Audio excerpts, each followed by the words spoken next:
Dear students, நம்ம இது வரைக்கும் எடுத்துக்காட்டு 3.17 வரைக்கும் பார்த்துருக்கோமா? அதாவது முற்றொருமைகள், முற்றொருமைகள், கன முற்றொருமைகள் பார்த்தாச்சு. இப்போ நம்ம பார்க்க போகிறது காரணி. 3.18 காரணி அல்லது ஃபேக்டர்ஸ்ன்னு சொல்லலாம். காரணி அல்லது ஃபேக்டரைசேஷன்.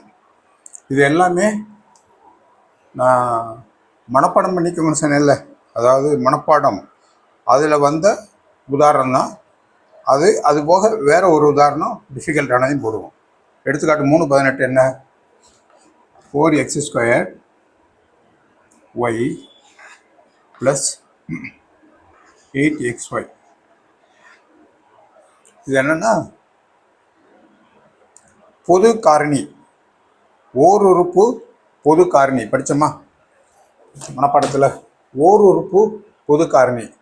அங்கே நான் சொன்னேன், ஷார்ட்கட்டாக எழுதுனேன். 4xy வெளியே எடுத்துட்டா உள்ள x + 2 இருக்குன்னு. அது எப்படின்னு பார்ப்போமா? இது 2 × 2. இது x × x எழுதலாமா? அப்புறம் y ப்ளஸ் 2 × 2 × 2 போடலாமா? × x × y. இப்போ இது வந்து 2 உறுப்புகள். இது ஒரு உறுப்பு, இது ஒரு உறுப்பு. இது கோவை. இது ரெண்டும் சேர்ந்து கோவை. இது ஒரு உறுப்பு, இது ஒரு உறுப்பு. அந்த உறுப்பை விரிவாக்கியிருக்கேன். 2 × 2 4, x × x x² y. அதே மாதிரி 2 × 2 × 2 8 xy போட்டாச்சா? இது எப்படி வந்துச்சுன்னு காட்டுறேன். இதில்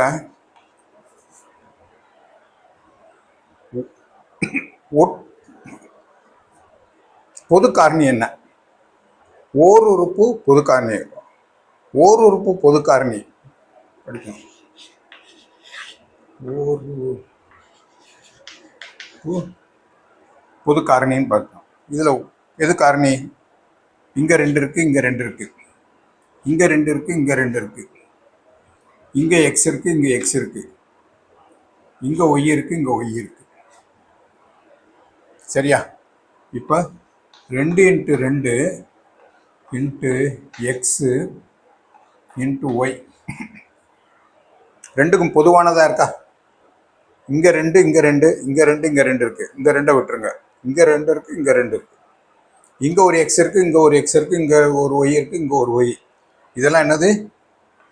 பொது காரணி. பொது காரணியை வெளியெடுக்கிறது. அப்புறம் மீதி என்ன இருக்குது? இங்கே மீதி என்ன இருக்குது? இது இருக்குது, x இருக்குது. இங்கே என்ன இருக்குது? 2 இருக்குது.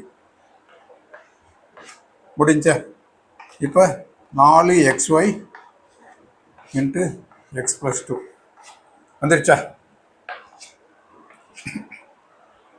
காரணிப்படுத்துதல் அப்படின்னு சொல்லும்போது 2 உறுப்புகள் உள்ள ஒரு கோவை கொடுத்துட்டா இப்படி தான் காரணிப்படுத்தணும். இது வந்து நான் ஓர் உறுப்பு காரணியில் படித்தோம். இப்போ ஈர் உறுப்பு காரணி. ஈர் உறுப்பு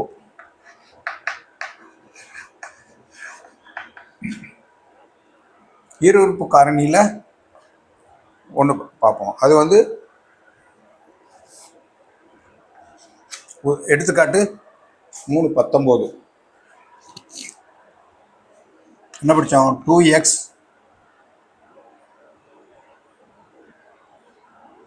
+ 5 × x - y. அப்புறம் 4y × x + x - y. இப்படி பார்த்தோம். இதுக்கு பொதுவான காரணி என்ன? ஈர் உறுப்பு காரணி. அதை வெளியே எடுத்துடலாமா? = x - y வெளியெடுத்தாச்சு ரெண்டுலையும். மீதி என்ன இருக்குது? 2x + 5 + 4y. இந்த கணக்கு நம்ம எடுத்துக்காட்டு இது மனப்பாடத்தில் சொன்னேன். இப்போ இன்னொரு டிஃபிகல்ட்டான ஒரு கணக்கு போடுவோம். அது வந்து சில சமயம் பரீட்சைக்கு வரும். காரணிப்படுத்துக 3n × p - 2 + 4 2 - p.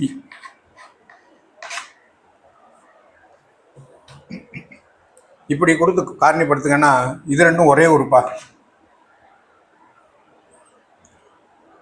ஈருறுப்பு, ஆனால் பொது காரணி இல்லை. அப்போ இது என்ன செய்யணும்? இப்படி எழுதலாம். 3n p - 2 + 4 உள்ள வந்து மைனஸால் பெருக்கலாமா? மைனஸால் பெருக்குவோம். 2 - p இருக்கா? 3n × p - 2 இப்போ மைனஸால் பெருக்கிறோம். அப்போ என்ன ஆகும்? -4 வருமா? மைனஸால் பெருக்குனா இங்கே மைனஸ் வரும், இங்கே ப்ளஸ் வரும். அப்போ p - 2 எழுதலாமா? மைனஸால் பெருக்குனா என்ன வரும்? இங்கே +2 மாறிடும்.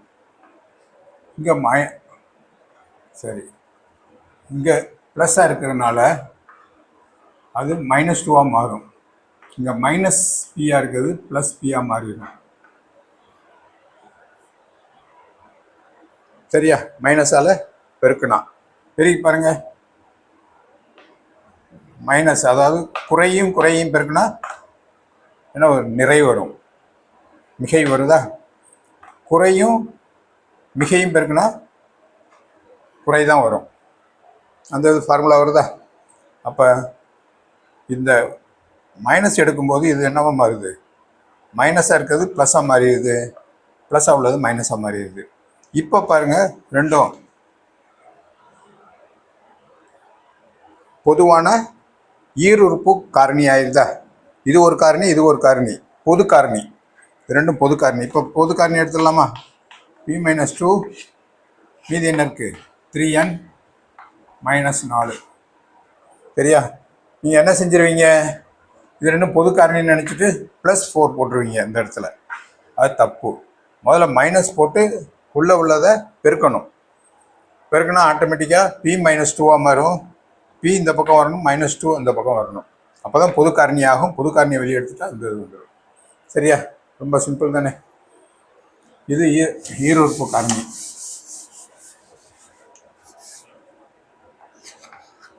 மூணு 20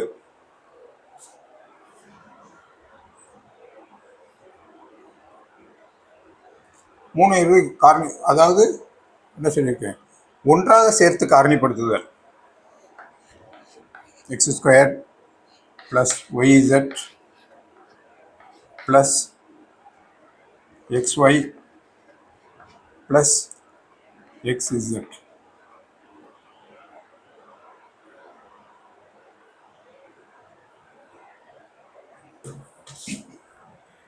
இது இருக்கா? இது நம்ம பார்த்துருக்கோம், மனப்பாடத்தில் சொல்லியிருக்கேன். x², x எல்லாம் முதல்ல எடுத்துருங்க. முதல்ல xy + xz, அப்புறம் yz மாற்றுங்க. இது ரெண்டுக்கும் காமனாக என்ன இருக்குது? x இருக்கா?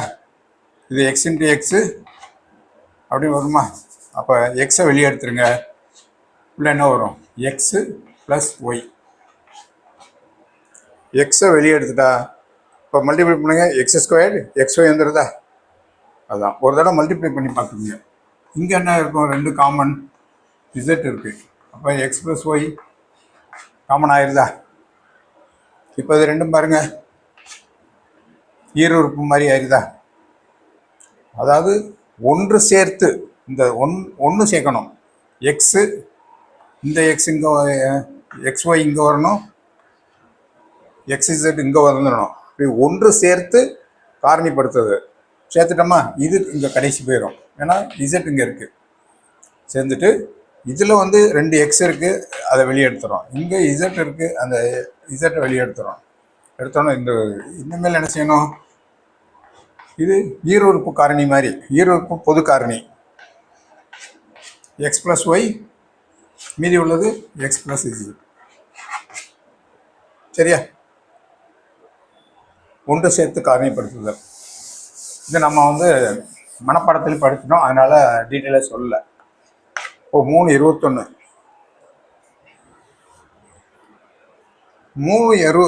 வந்து காரணிப்படுத்துகன்னு கொடுத்துருவாங்க. x² + 8x + 16 இதை காரணிப்படுத்துகன்னு சொல்லிடுறாங்க. நம்ம இது 2 விதத்தில் காரணிப்படுத்தலாம். ஒன்று வந்து a + b² a² + b² + 2ab இப்படியும் காரணிப்படுத்தலாம். x² வந்திருக்கு, இந்த 4² மாற்றலாமா, இந்த 16 இப்போ ஒன்றா எழுதுவோம். x² + 4² + 2 × 4 × x எழுதலாமா?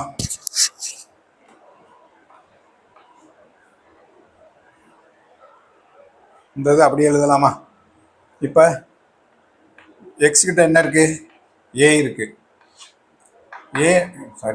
ஏ கிட்ட என்ன இருக்குது, எக்ஸ் இருக்குது.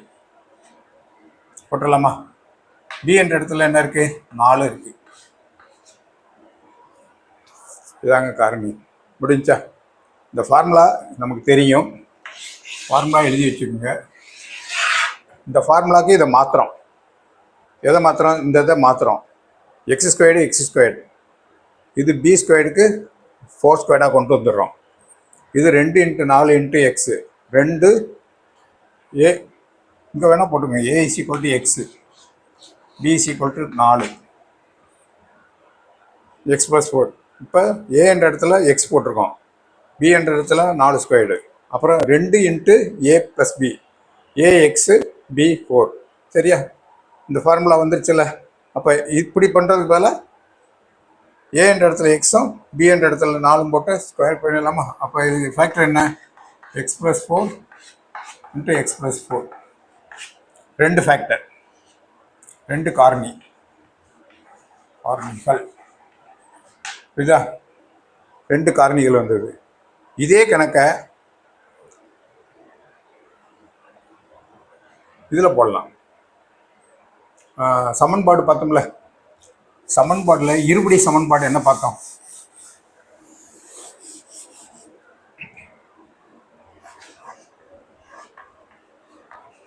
இருபடி சமன்பாடு பார்த்து இந்த ஃபேக்டரைசேஷன் பண்ணலாம்.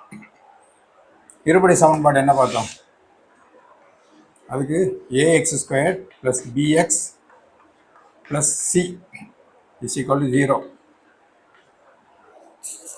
அப்படின்னு ஒரு காமன் ஃபேக்டர் இருந்துச்சுல்ல, அதை வச்சு இதை சால்வ் பண்ணுவோமா? அப்போ இதை வந்து பாக்ஸ் டைப் பிடிக்கணும். ப்ராடக்ட், அடிஷன், சரி தமிழில் போடுவோமா?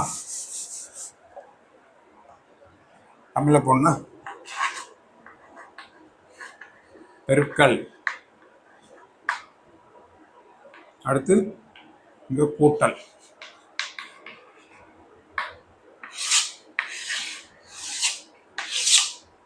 பெருக்கல் இங்கே 1 இருக்குது, 1 × 16. இங்கே கூட்டல் வந்து 8. இப்போ நமக்கு என்ன வரணும், 16 வரணும். 1 × 16 16, கூட்டினா 8 வரணும். இப்போ 1 × 16 16, ஆனால் 1 + 16 17, அது தப்பு. அடுத்து 2 × 8 16 வந்துடும், ஆனால் 2 + 8 10 வருது, கூட்டல் தப்பு. இப்போ 3 பண்ண முடியாது. 3 இன்ட்டு என்ன போட முடியாது, 3 இன்ட்டு 5 போட்டால் 15 தான் வரும். ஆனால் 4 இன்ட்டு 8, 4 இன்ட்டு 4 16 வருதா?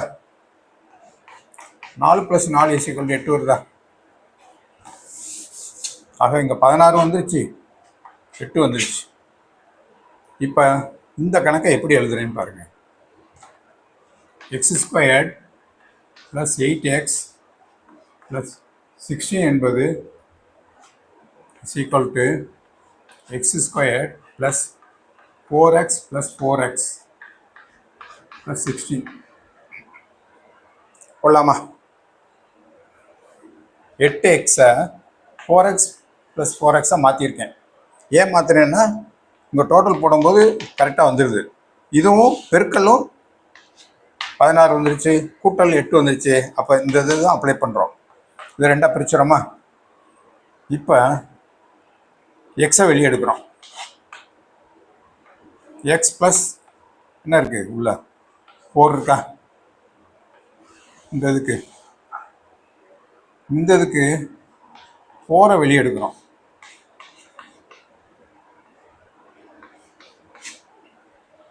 வந்திருக்கா?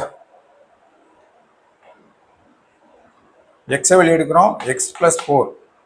இங்கே 4ஐ வெளியே எடுக்கிறோம், எக்ஸ் + 4. சரியா? இப்போ பாருங்கள், எக்ஸ் + 4 இன்ட்டு எக்ஸ் + 4. இப்போ ஃபேக்டர் வந்துச்சா? நம்ம காரணிப்படுத்தும் போது a² + b² என்ற முறையிலையும் காரணிப்படுத்தலாம். இதே ரிசல்ட் தான் வரும். அது அமைஞ்சிச்சுன்னா ஜென்ரலாக இருபடி சமன்பாடு வச்சு நம்ம செஞ்சால் அதே ரிசல்ட் தான் வரும். ஸோ நீங்கள் ஒன்று இருபடி சமன்பாடு, இந்த இப்படி 3 ஃபேக்டர் வந்துச்சுன்னு வச்சுக்கோங்க, x² வந்துச்சுனாவே நீங்கள் என்ன நினைச்சிடணும், இது இருபடி சமன்பாடுக்கு பேஸ் பண்ணிக்கிறோம். இருபடி சமன்பாடுனா இதில் இங்கிலீஷில் என்ன,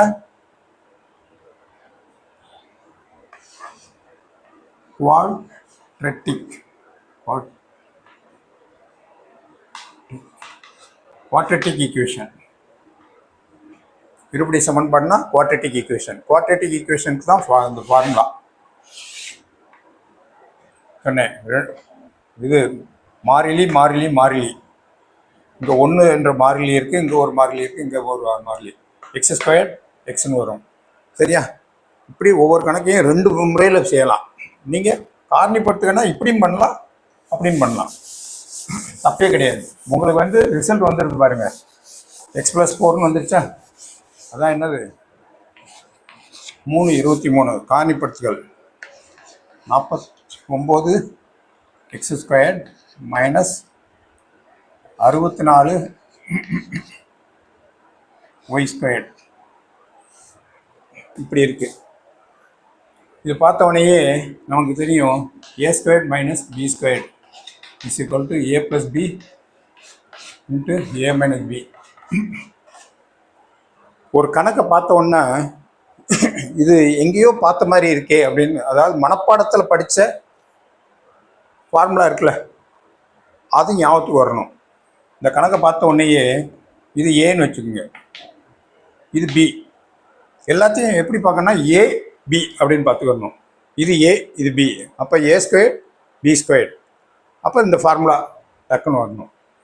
இப்போ இதை நான் என்ன செய்ய போகிறேன், இந்த இதுக்கு கொண்டு வரேன்.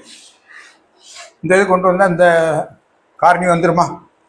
இதனுடைய காரணி 2. இப்போ நான் ஏ என்னன்னு கண்டுபிடிக்கிறேன், பி என்னன்னு கண்டுபிடிக்க போகிறேன். எப்படி கண்டுபிடிக்கிறது? இப்படி மாத்துறேன்.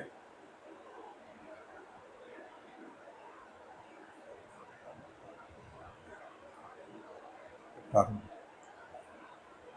7 7 49, 7x² போடலாமா? இப்போ 49x² 7x² மாற்றிருக்கேன். இருக்குங்க, 7 7 49 x². மைனஸ் மைனஸ் போட்டாச்சு. 8 8 64 ஒய் ஸ்கொயர் வந்துருச்சா? ஆக ஏ என்பது என்ன?